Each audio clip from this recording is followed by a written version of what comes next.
আসসালামু আলাইকুম। আশা করি সবাই ভালো আছেন। আমি আল্লাহর রহমতে অনেক ভালো আছি। আজকে আপনাদের জন্য একটি সরকারি চাকরির বিজ্ঞপ্তি নিয়ে হাজির হলাম। আজকের নিয়োগ বিজ্ঞপ্তিটি হলো গৃহায়ন ও গণপূর্ত মন্ত্রণালয়ের কিছু শূন্য পদে লোক নেওয়া হবে। তো সবাই বিস্তারিত জানতে ভিডিওটি কন্টিনিউ করতে থাকুন। তো আমরা এখানে দেখি গণপ্রজাতান্ত্রিক বাংলাদেশ সরকার গৃহায়ন ও গণপূর্ত মন্ত্রণালয় স্থাপত্য অধিদপ্তর স্থাপত্য ভবন সেগুন বাগিচা ঢাকা ১,০০০। নিয়োগ বিজ্ঞপ্তিটি প্রকাশের তারিখ ৭ নভেম্বর ২০২৪, ২২ কার্তিক ১৪৩১ বঙ্গাব্দ।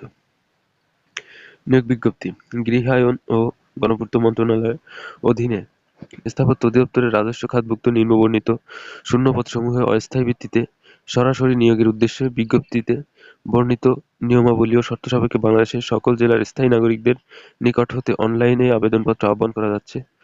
অনলাইন ব্যতীত অন্য কোনো মাধ্যমে প্রেরিত আবেদন গ্রহণযোগ্য হবে না। তো সবার কাছে একটি অনুরোধ, যারা নতুন আছেন আমাদের ইউটিউব চ্যানেলে, সবার কাছে অনুরোধ করব যে আমার চ্যানেলটাকে একটু সাবস্ক্রাইব করে আমার প্রত্যেকটা ভিডিও লাইক কমেন্ট শেয়ার করে আমাকে সাহায্য করবেন। তো দেখি এখন কি কি পদে কতজন লোক নেবে, আমরা একটু বিস্তারিত দেখি। নাম্বার ১, পদের নাম ড্রাফট ড্রাফট ড্রাফটসম্যান নকশাকার, গ্রেড ২। বেতন স্কেল ১১,৩০০ থেকে ২৭,৩০০, গ্রেড ১২। এটি ১২তম গ্রেডের একটি চাকরি। পদের সংখ্যা শূন্য, পদের সংখ্যা ১টি। শিক্ষাগত যোগ্যতা ও অন্যান্য যোগ্যতা: বাংলাদেশ কারিগরি শিক্ষা বোর্ড হতে স্থাপত্য অনন্য ডিপ্লোমা সহ কম্পিউটার এইডেড ড্রাফটিং এ অনন্য ২ বছরের কাজের অভিজ্ঞতা। ২ নম্বরের ৭ মুদ্রাক্ষরিক কাম কম্পিউটার অপারেটর, গ্রেড ১৪। বেতন সরি বেতন স্কেল ১০,২০০ থেকে ২৪,৬৮০ টাকা। পদের সংখ্যা ৪টি। শিক্ষাগত যোগ্যতা: কোন স্বীকৃত বিশ্ববিদ্যালয় হইতে অনন্য দ্বিতীয় শ্রেণী বা সমমানের সিজিপিএ সহ স্নাতক বা সমমানের ডিগ্রি এবং ষাটলিপিতে সর্বনিম্ন গতি বাংলায় ৪৫ শব্দ এবং ইংরেজিতে ৭০ শব্দ প্রতি মিনিটে এবং কম্পিউটার মুদ্রাক্ষরের সর্বনিম্ন গতি বাংলায় ২৫ শব্দ এবং ইংরেজিতে ৩০ শব্দ প্রতি মিনিটে। নাম্বার ৩, ড্রাফটসম্যান নকশাকার, গ্রেড ৪। বেতন স্কেল ৯,৭০০ থেকে ২৩,৪৯০, গ্রেড ১৫। শূন্য পদের সংখ্যা ৮টি। শিক্ষাগত যোগ্যতা: অনন্য যোগ্যতা: স্বীকৃত শিক্ষা বোর্ড হইতে উচ্চ মাধ্যমিক সার্টিফিকেট অথবা সমমানের পরীক্ষায় দ্বিতীয় বিভাগ বা সমমানের সিজিপিএ সহ উত্তীর্ণ সহ কোনো অনুমোদিত প্রতিষ্ঠান হইতে ২ বছর মেয়াদী সিভিল আর্কিটেকচার, বিল্ডিং ড্রাফটিং আমাদের চ্যানেলে সার্টিফিকেট, নতুন হয়ে থাকলে অবশ্যই সাবস্ক্রাইব করতে ভুলবেন না। কম্পিউটার এইডেড ড্রাফটিং এ ২ বছরের কাজের অভিজ্ঞতা অথবা বাংলাদেশ কারিগরি শিক্ষা বোর্ড হইতে আর্কিটেকচার বিষয়ে অনন্য ৪ বছরের মেয়াদী ডিপ্লোমা ডিগ্রি থাকতে হবে। ৪ নম্বরে আছে অফিস সহকারী কাম কম্পিউটার মুদ্রাক্ষরিক। ৯,০০০ বেতন স্কেল ৯,৩০০ থেকে ২২,৪৯০ টাকা। এটার গ্রেড হচ্ছে ১৬তম গ্রেড। শূন্য পদের সংখ্যা ১০টি। শিক্ষাগত যোগ্যতা: কোনো স্বীকৃত বোর্ড হইতে অনন্য দ্বিতীয় বিভাগ বা সমানের জিপিএ সহ উচ্চ মাধ্যমিক সার্টিফিকেট বা সমানের পরীক্ষা উত্তীর্ণ এবং কম্পিউটার মুদ্রাক্ষরের সর্বনিম্ন গতি বাংলায় ২০ শব্দ এবং ইংরেজিতে ২০ শব্দ প্রতি মিনিটে। ৫ নম্বরে গাড়ি চালক। বেতন স্কেল ৯,৩০০ থেকে ২২,৪৯০ টাকা, ১৬তম গ্রেড।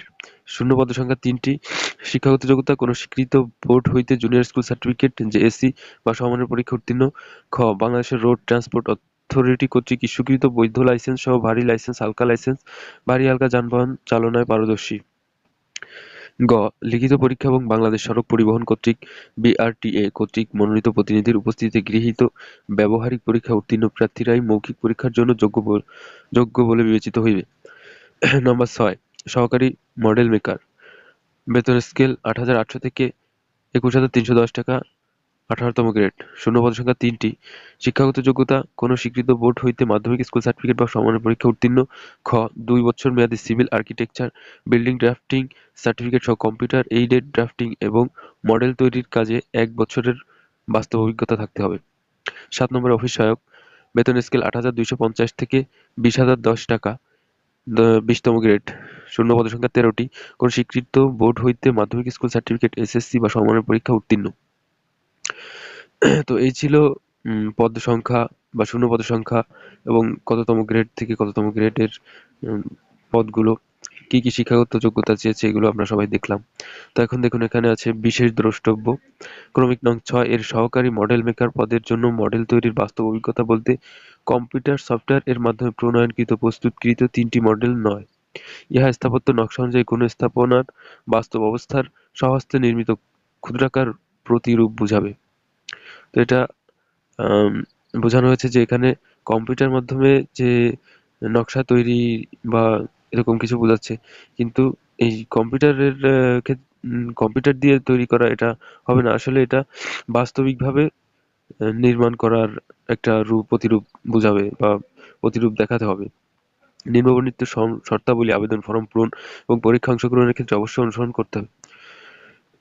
তো আপনাদের জন্য একটা বিশেষ কথা বলি যে আমি এই ভিডিওগুলো তৈরি করি, অনেক কষ্ট করে ভিডিওগুলো তৈরি করতে হয় ভাই।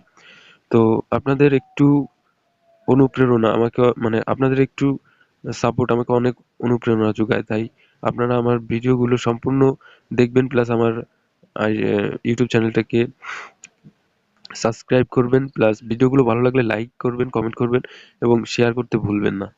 তো যাই হোক, তারপর নির্দেশনাবলীগুলো আমরা একটু দেখি। ১ নম্বরে শুধুমাত্র বাংলাদেশের স্থায়ী নাগরিকগণ আবেদন করতে পারবেন।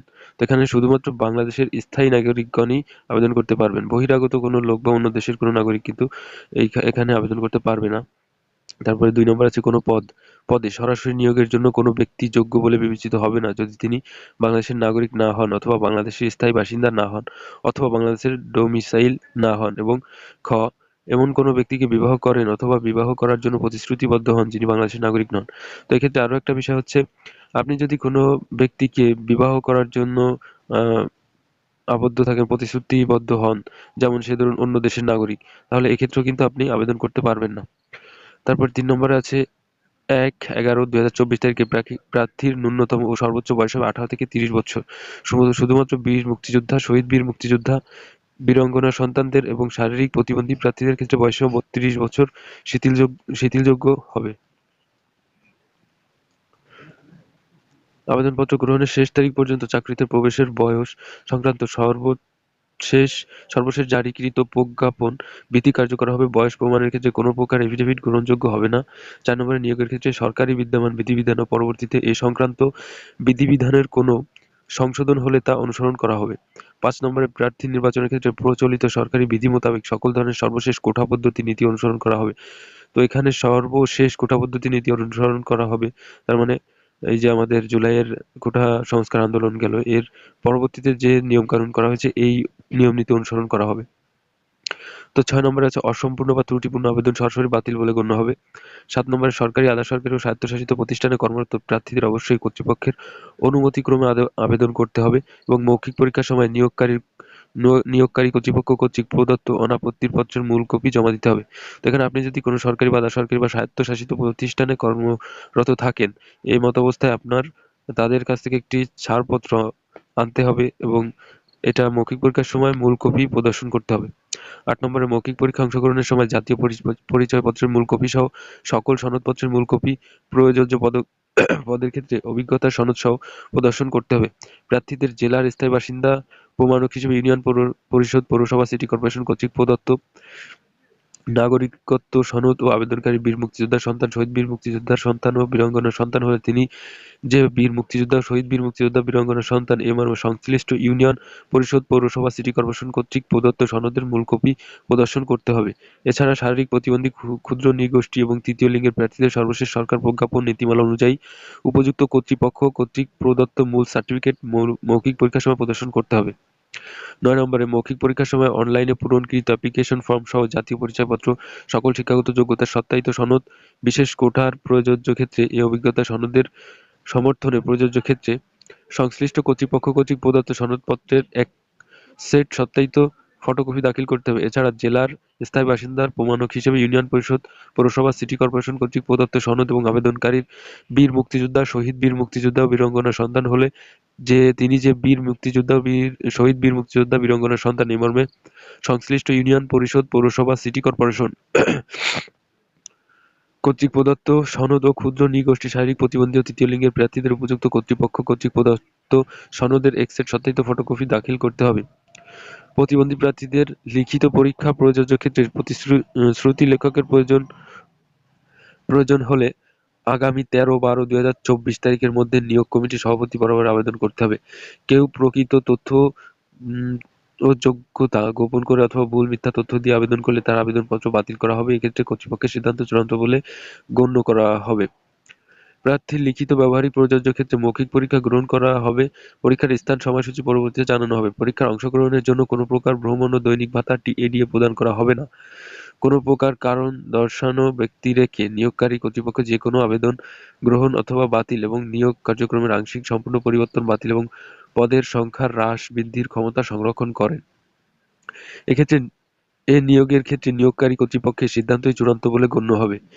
নিয়োগ বিজ্ঞপ্তি লিখিত ব্যবহারিক প্রযোজ্য ক্ষেত্রে ও মৌখিক পরীক্ষা এবং পরীক্ষা সংক্রান্ত অন্যান্য তথ্য স্থাপত্য অধিদপ্তরের ওয়েবসাইট www.architecture.gov.bd এ পাওয়া যাবে।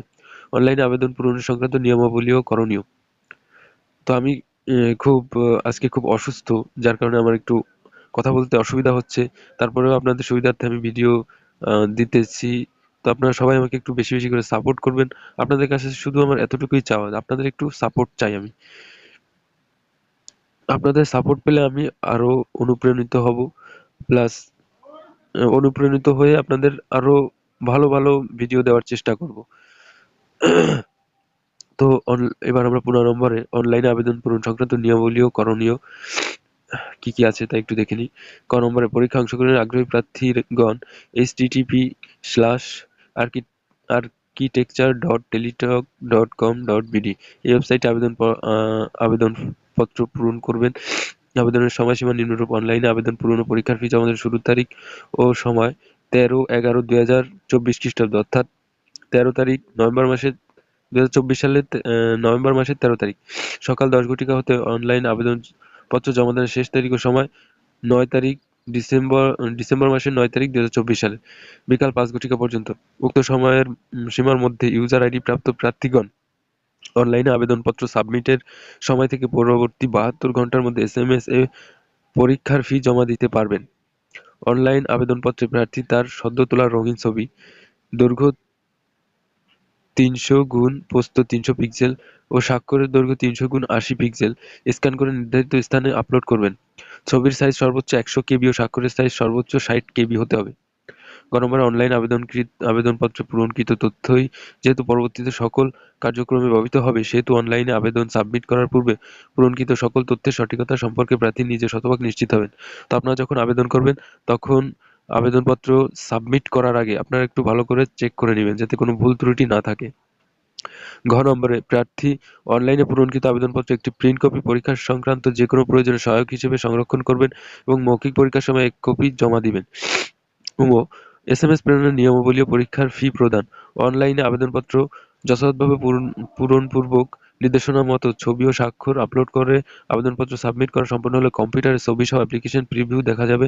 যদি অ্যাপ্লিকেশন কপিতে কোনো তথ্য ভুল থাকে বা অস্পষ্ট ছবি, সম্পূর্ণ কালো, সম্পূর্ণ সাদা, ঘোলা বা ছবি স্বাক্ষরে সঠিক না থাকে, তাহলে আবেদন ফি জমা না দিয়ে থাকলে কেবল পুনরায় ওয়েবে আবেদন করতে পারবেন। উল্লেখ্য যে আবেদন ফি জমাদানের পর আর কোনো পরিবর্তন, পরিমার্জন ও পরিবর্ধন গ্রহণযোগ্য নয়। বিধায় আবেদন ফি জমাদানের পূর্বে প্রার্থী অবশ্যই উক্ত অ্যাপ্লিকেশন কপিতে তার সম্প্রতি তোলা রঙিন ছবি, নির্ভুল তথ্য স্বাক্ষরযুক্ত পিডিএফ কপি ডাউনলোড পূর্বক নিশ্চিত করে রঙিন প্রিন্ট কপি সংরক্ষণ করবেন।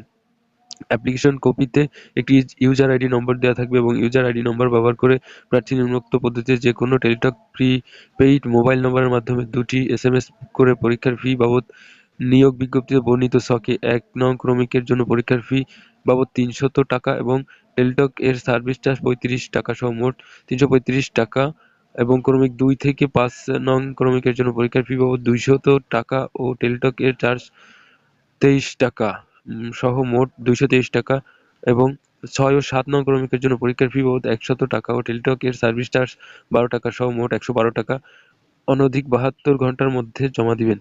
এখানে বিশেষভাবে উল্লেখ্য যে অনলাইনে আবেদন পত্রের সকল অংশ পূরণ করে সাবমিট করা হলে পরীক্ষার ফি জমা না দেওয়া পর্যন্ত অনলাইন আবেদনপত্র কোনো অবস্থাতেই গৃহীত হবে না।